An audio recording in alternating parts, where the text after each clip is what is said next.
Assalamualaikum warahmatullahi wabarakatuh. Halo teman-teman, ya kembali lagi. Sebelumnya kita udah bahas episode kedua ya. Episode kedua kita udah bahas tipe data dan variabel ya. Sekarang kita akan mencoba membahas function, class atau struct gitu. Enum juga bisa jika waktunya cukup ya. Saya nggak mau lama-lama juga, jadi ya langsung aja. Oke, langsung aja buka Visual Studio Code. Saya udah mempersiapkan tadi ya. Jadi nggak ngetik-ketik lagi. Di sini ada function, struct, class gitu. Pertama-tama function ya. Di sini ada function, ada beberapa function, tipe-tipe function. Di sini ada penjelasannya ya. Ini class. Kita lagi aja. Function dulu. Ada banyak tipe function itu. Tapi ada 3 hal yang penting menurut saya sih ya. Yaitu tipe function ini, void ini. Ini merupakan tipe function, nama function, tipe function, nama function, dan parameternya gitu. Dan isi function pastinya. Ini hanya deklarasi saja ya. Jadi nggak ada, biasanya kan kalau function ada gininya sih, nah gininya. Tapi ini karena hanya deklarasi saja, tidak perlu. Terus di bawah baru kita implementasi isinya. Di sini mana? Ini kita ketik lagi deklarasi ininya, tipe data, nama tipe function, nama function dan parameter. Void ini nggak ada maksudnya, nggak ada parameter karena void merupakan, di sini ada penjelasan kayaknya. Oh nggak ada ya. Void itu sama aja kita bisa sebut bahwa itu adalah black hole gitu ya. Void. Jadi di black hole dia nggak nge-return apa-apa dan tidak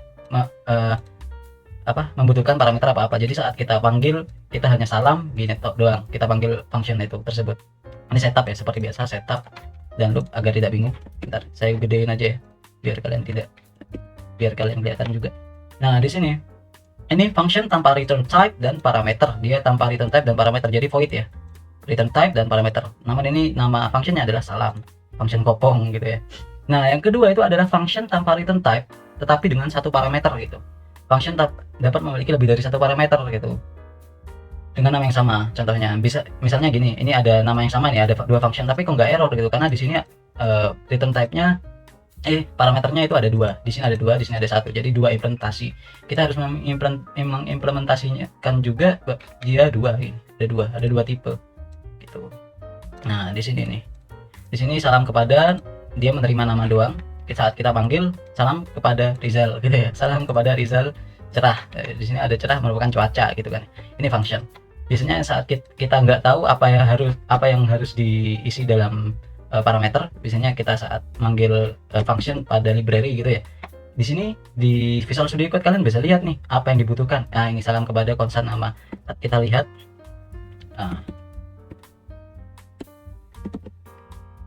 Ini ada dua, ini ada dua, 1/2, maksudnya ada dua. Kita lihat, oh di sini ada nama dan cuaca, ada dua implementasi, berarti di sini ada nama doang dan di sini ada nama dan cuaca gitu.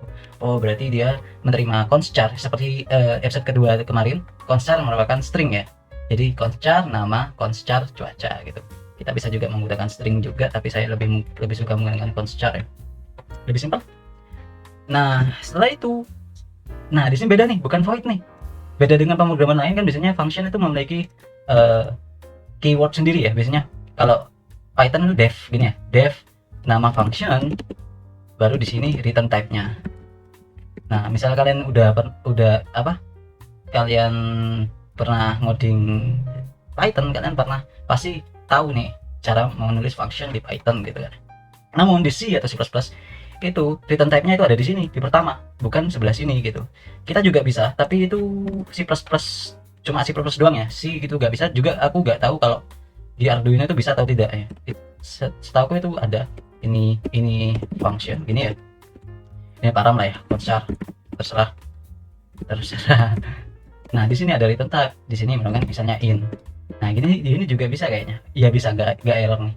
Jadi dia pakai auto baru returnnya ada di sini. Entah bisa atau tidak di Arduino, saya nggak tahu. Di SP juga saya tidak tahu, tapi kalau ngoding C++ nya langsung dia bisa. Oke lanjut. Jadi ini kan return type nih, dapatkan umur gitu. Saat kita panggil dapatkan umur, dia return type di sini merupakan in gini. Saya kasih auto, jadi di sini saat kita arahkan mouse kita, di sini dia merupakan in gitu, sama dengan functionnya, dia return in. Jadi umur ini merupakan integer dan sudahkah cukup umur gitu. Sudahkah cukup umur. Jadi in ini saya coba passing kita berikan pada function tersebut gitu. Function ini jadi bisa mengakses umur ini gitu. Jadi gitu. Itu merupakan variabel. Variabel kita bisa berikan pada function. Nah, function tersebut bisa mengakses variabel tersebut. Nah, jika kita tidak berikan function parameter variabel ini, dia tidak bisa mengakses umur yang sudah didapatkan dari function dapatkan umur gitu. Itu variabel ya.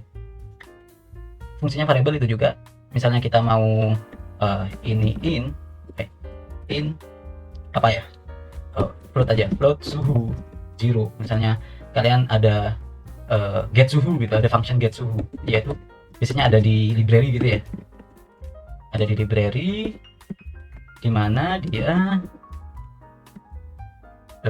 mana float get suhu ini. Di library itu ada function get suhu, ini return berapa lah ya, 69,69 lah ya. Nice. Nah, ini nggak ada lah, ini di library lah anggapnya ya. Nah, kalian bisa juga kalian langsung kita nolkan dulu, atau setelah gini get suhu, kalian bisa gini juga, kalian juga bisa langsung gini get suhu. Jadi langsung assign get suhu tersebut di suhu. Tapi biasanya orang-orang ngoding Arduino tuh pakai global variable ya, suhu gini. Biasanya orang-orang Arduino gitu yang ngoding Arduino mereka pakai global.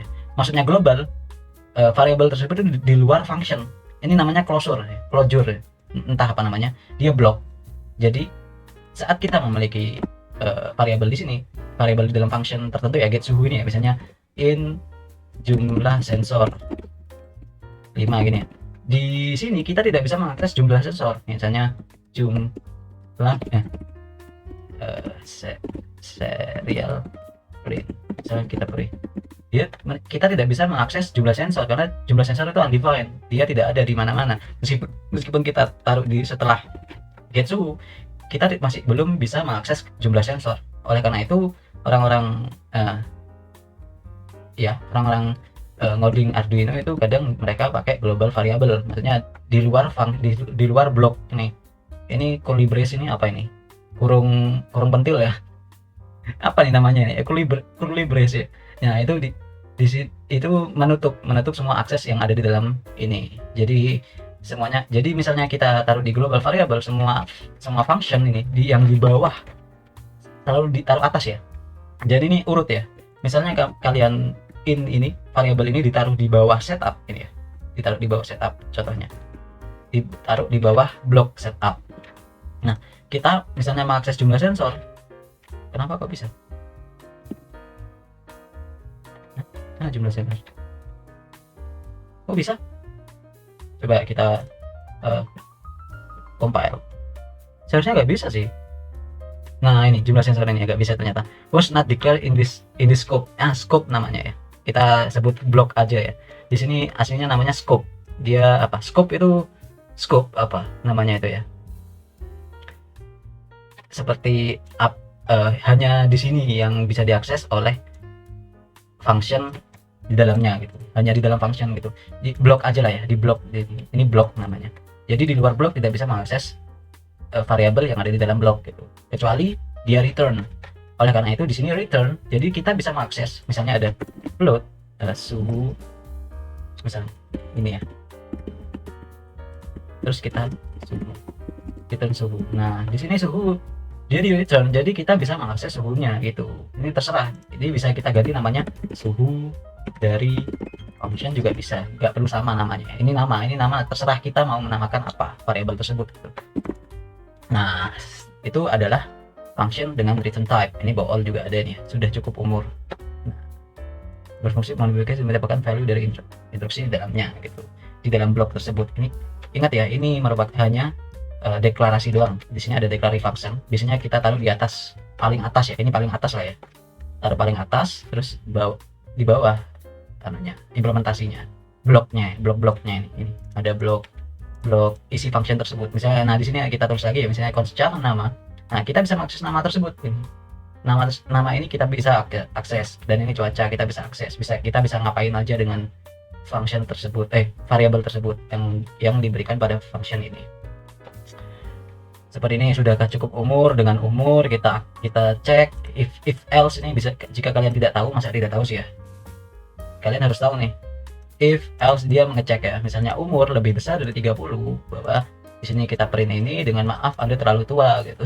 Atau umur kurang dari 12, maaf Anda terlalu muda.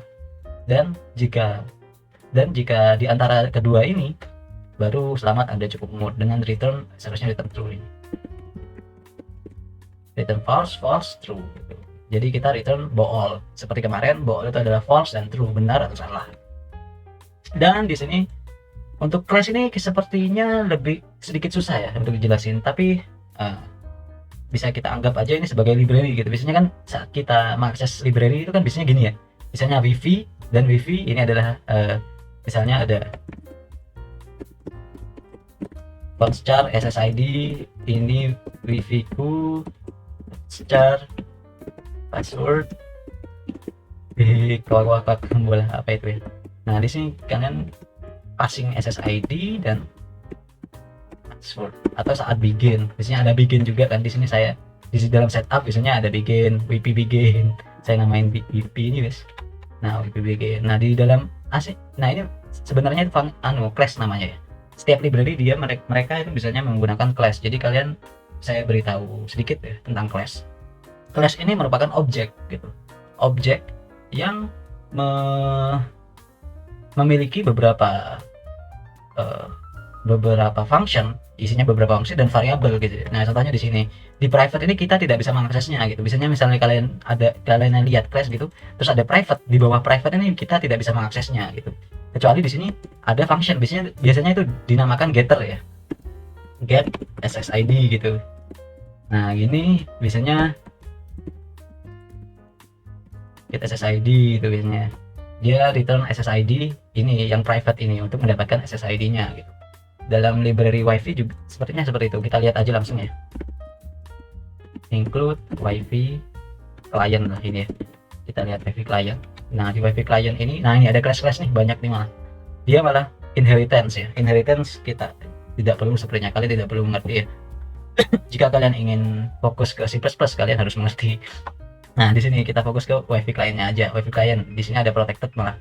Di sini ada protected. Di sini ini seperti tadi, kita bisa wifi client ini kita bisa kosong, atau kita bisa passing wifi clientnya, atau ini saat ini virtual function ya di sini ya. Ini seperti connect, write, dia return size t, ini return in gitu. Ini available list, return in, seharusnya bool sih, entah kenapa. Flash stop seperti itu ya.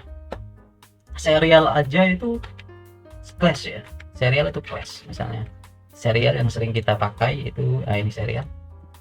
Serial ini merupakan class yang yaitu namanya hardware serial.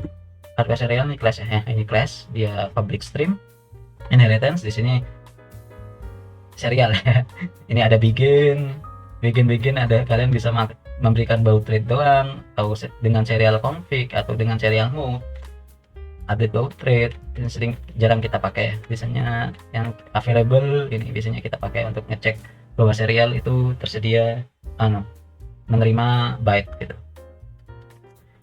Mana read, mana print. Nah ini print mana, enggak ada, entah ya. Jadi ini hardware serial nih, serial nih. Jadi saat kita mengaksesnya, tapi di Arduino ini udah diberi statik ya. Kita tidak perlu inisialisasi lagi. Nah di sini add extern hardware serial. Jadi ini merupakan variabel inisialisasi objek class tersebut gitu. Jika tidak diinisialisasi, kita biasanya kan harus gini nih. Nah ini wifi home, wifi dengan SSID dan password.